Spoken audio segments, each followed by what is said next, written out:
Muy buenos días mis queridos hermanos, mis queridos amigos, bienvenidos nuevamente a nuestro espacio para el estudio de la palabra del Señor a través de las lecciones de la escuela sabática. Y pues para hoy tenemos la lección correspondiente al martes 14 de mayo que se titula William Miller y la Biblia. Y pues antes de comenzar nuestro estudio del día de hoy, vamos a tener una palabra de oración. Amante y misericordioso Padre Celestial, te damos muchas gracias, mi Señor y misericordioso Padre, por darnos la oportunidad de despertar a un nuevo día.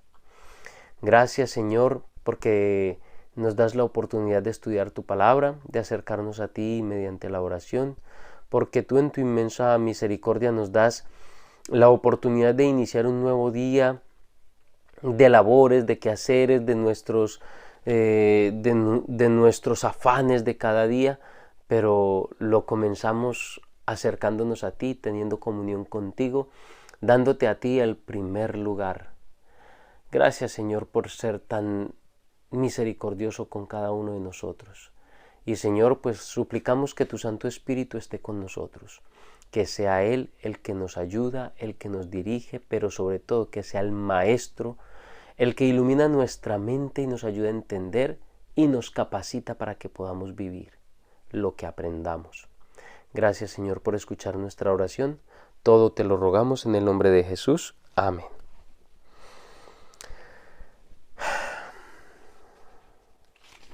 William Miller, así como Dios utilizó a los reformadores, a los primeros reformadores allí por el siglo XVI, y el siglo XVII para descubrir la verdad acerca de la justificación por la fe sola en Cristo Jesús, también utilizó a William Miller para descubrir la verdad sobre la forma, la modalidad, la manera exacta del cómo Cristo iba a venir por segunda vez.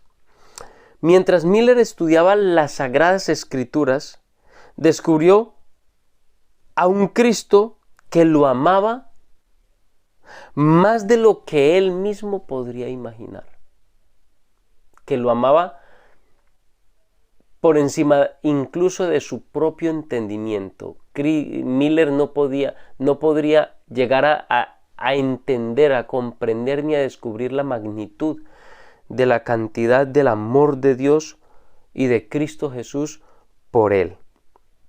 Con su Biblia y una pluma y un cuaderno, comenzó a leer desde Génesis. Y no pasaba de un versículo a otro hasta que ese versículo estuviera completamente claro, permitiendo que la Biblia fuera la que se explicara a sí mismo, comparando un texto con otro texto y con otro texto y con otro texto. Comparando texto con texto y permitiendo que fuera la palabra de Dios, ella misma, la que se explicara a ella misma. Y cuando llegaba a un versículo, a un verso, a un punto de la Biblia que le era oscuro, que le era incomprensible, no se movía de allí, no pasaba de aquel versículo hasta que podía encontrar la solución a su duda y a su perplejidad, buscando la solución dentro de la misma Biblia. Nunca permitía que sus ideas preconcebidas, después vamos a mirar que sí hubo un puntico pequeño pero al mismo tiempo muy grande que se le escapó, pero en general no permitía que sus ideas, sus preconceptos o lo que estuviera de moda influenciaran su mente en el estudio y en la interpretación de la palabra de Dios. En el libro de Isaías, en el capítulo 28 y en los versículos 9 y 10 dice: ¿a quién se enseñará ciencia? ¿O a quién se hará entender doctrina? ¿A los destetados? ¿A los arrancados de los pechos? Porque mandamiento tras mandamiento, mandato sobre mandato, renglón tras renglón, línea sobre línea, un poquito aquí y un poquito allá. Esa es la manera como debemos estudiar la palabra de Dios. Precepto por precepto, mandamiento tras mandamiento, renglón tras renglón, palabra tras palabra, un poquito aquí, un poquito allá, permitiendo que sea la palabra de Dios misma, la misma Biblia, la que nos dé la interpretación de lo que ella misma dice. Proverbios 8, 8 y 9 dice: juntas son todas las razones de mi boca, no hay en ellas cosa perversa ni torcida. Todas ellas son rectas al que entiende, y razonables a los que han hallado sabiduría. Juan 16:13 dice: pero cuando venga el Espíritu de verdad, Él os guiará a toda verdad, porque no hablará por su propia cuenta, sino que hablará todo lo que oyere y os lo hará saber, y os hará saber las cosas que habrán de venir. Y segunda carta de Pedro, capítulo 1, versículos 19 al 21 dice: tenemos también la palabra profética más segura, a la cual hacéis bien en estar atentos como a una antorcha que alumbra en lugar oscuro, hasta que el día esclarezca y el lucero de la mañana salga en vuestros corazones.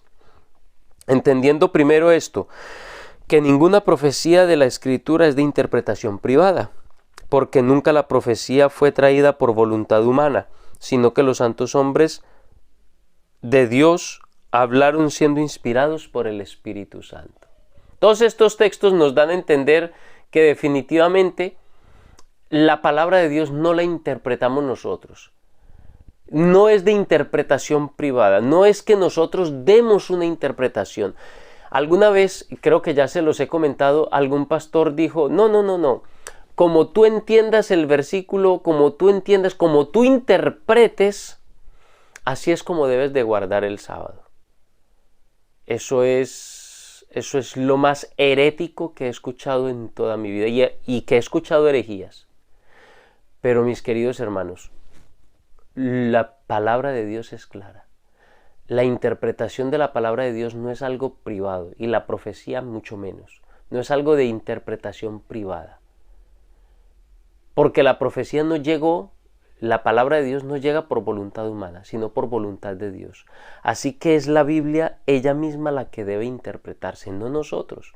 No debemos poner nuestras ideas, ni nuestros conceptos, ni nada de eso. Debemos permitir que sea la misma palabra de Dios la que se dé a sí misma la interpretación.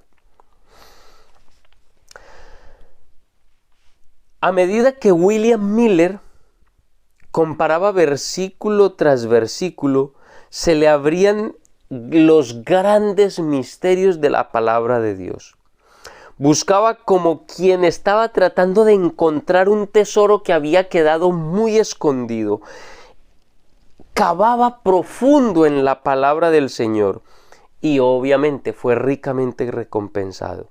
El Espíritu Santo le abrió la palabra de Dios a fin de que la pudiera entender. Abordó las profecías con la misma diligencia con que lo había hecho con el resto de la palabra de Dios. Y encontró textos maravillosos.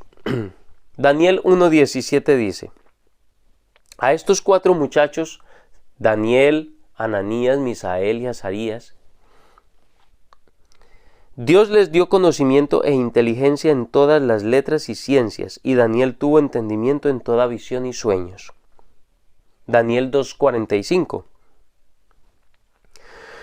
De la manera que viste que del monte fue cortada una piedra no con mano, la cual desmenuzó el hierro, el bronce, el barro, la plata y el oro, el gran Dios mostró al rey lo que ha de acontecer en lo porvenir, y el sueño es verdadero y fiel su interpretación. Primera de Pedro 1:10 y 11 dice: los profetas profetizaron de la gracia destinada a vosotros, inquirieron y diligentemente indagaron acerca de esta salvación, escudriñando qué persona y qué tiempo indicaba el Espíritu de Cristo que estaba en ellos, el cual anunciaba de antemano los sufrimientos de Cristo y las glorias que vendrían tras ellos. Apocalipsis 1, 1 al 3 dice: la revelación de Jesucristo que Dios le dio para manifestar a sus siervos las cosas que deben suceder pronto, y la declaró enviándola por medio de su ángel a su siervo Juan, que ha dado testimonio de la palabra de Dios y del testimonio de Jesucristo y de todas las cosas que ha visto. Bienaventurado el que lee, ojo, bienaventurado el que lee, los que oyen las palabras de esta profecía y guardan las cosas en ella escritas, porque el tiempo está cerca. Los símbolos proféticos no están rodeados de un gran misterio. Un Dios amoroso nos ha dado su palabra profética más segura a fin de prepararnos para los acontecimientos culminantes de la historia de este lugar, de este planeta. William Miller comprendió claramente que la mejor manera de entender las profecías de la palabra de Dios era permitir que ellas mismas y que la palabra misma se interpretara a sí misma. La misma Biblia tenía que explicar claramente cada uno de estos símbolos. No era nosotros mirando a tientas a ver qué se le puede acomodar a cada cosa. No. Es que cada símbolo debe encontrar su interpretación dentro de la misma palabra de Dios y en muchas ocasiones dentro de la misma profecía. Miller comprendió claramente que esa era la mejor manera de interpretar la Biblia y los símbolos proféticos. Las bestias representan reyes o reinos, por ejemplo lo dice Daniel 7, 17 y 23. Daniel 7, 17 y 23 dice: estas 4 grandes bestias son 4 reyes que se levantarán en la tierra. Dice reyes, pero es que los reyes representan a sus reinos. Por eso dice el versículo 23, y dijo así: la 4ª bestia será un 4º reino. Primero dice en el 17 que las 4 bestias son 4 reyes, pero el versículo 23 explica cada rey que simboliza. Y dice: la 4ª bestia será un 4º reino en la tierra, el cual será diferente de todos los reinos, y a toda la tierra devorará, trillará y despedazará.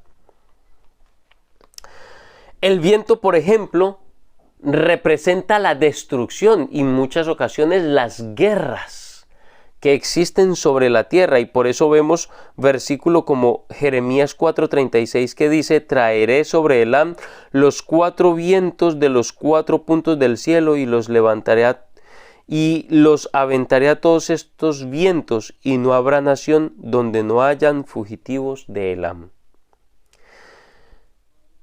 Las profecías, bueno, también Efesios 5, 22 al 32 nos habla acerca de esto.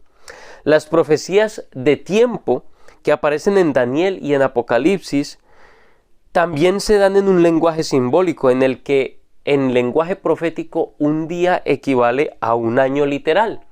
Y eso lo estudiamos la semana pasada, y yo di referencias, las 2 más conocidas que incluso están aquí, que son Números 14:34 y Ezequiel 4:6. Cuando William Miller aplicó estos principios de interpretación, que no se los inventó él, que están dentro de la palabra de Dios, como hemos visto, que son sacados de la misma palabra de Dios, quedó sorprendido con el descubrimiento respecto a lo que él creía que era el momento del regreso de nuestro Señor Jesucristo. Y de eso pues hablaremos posteriormente. Veremos cuál fue el puntico ese que se le escapó y que causó un gran chasco en aquella época, un gran dolor del corazón, una gran decepción. Un punto aparentemente muy pequeño, pero que causó un desastre tremendo. Y que nos deja también una lección en cuanto a ser muy cuidadosos de no poner ningún preconcepto, ninguna idea preconcebida, y mucho menos ideas que estén de moda en la sociedad, sino permitir que sea la palabra de Dios ella misma la que se explique. Mis queridos hermanos, quiero invitarles a todos y cada uno de ustedes para que nos apeguemos a la palabra de Dios, que cada vez que vayamos a estudiar la palabra de Dios tengamos en cuenta estos principios que estamos aprendiendo durante esta semana. Mis queridos hermanos, que permitamos que la palabra de Dios nos instruya a nosotros, nos enseñe a nosotros lo que ella realmente dice, y es permitiendo que sea ella misma la que se interprete. Mis queridos hermanos, nunca nos acerquemos a la palabra de Dios, primero que todo sin orar, jamás. Segundo, no nos acerquemos a la palabra de Dios intentando encontrar apoyo a mis ideas preconcebidas. Por eso es que pululan tantas religiones y tantas ideas raras. La Biblia no es un lugar para encontrar apoyo a mis ideas preconcebidas. Necesitamos ir con humildad a la palabra de Dios, a permitir que sea ella misma, explicándose a ella misma, la que nos instruya mediante el poder del Espíritu Santo. Solo me resta, mis queridos hermanos, invitarles para que compartan la palabra del Señor, para que compartan estos videos con todas las personas a quienes ustedes puedan llegar. Que nos dejen sus comentarios allí en la caja de los comentarios que tienen ahí debajo del video, y pues hagan sus aportes a nuestro estudio del día de hoy. Que se suscriban al canal si no se han suscrito y se unan a nuestro equipo, a nuestro grupo de estudio de la palabra del Señor. Y mis queridos hermanos, que Dios les bendiga y que tengan todos un muy feliz día.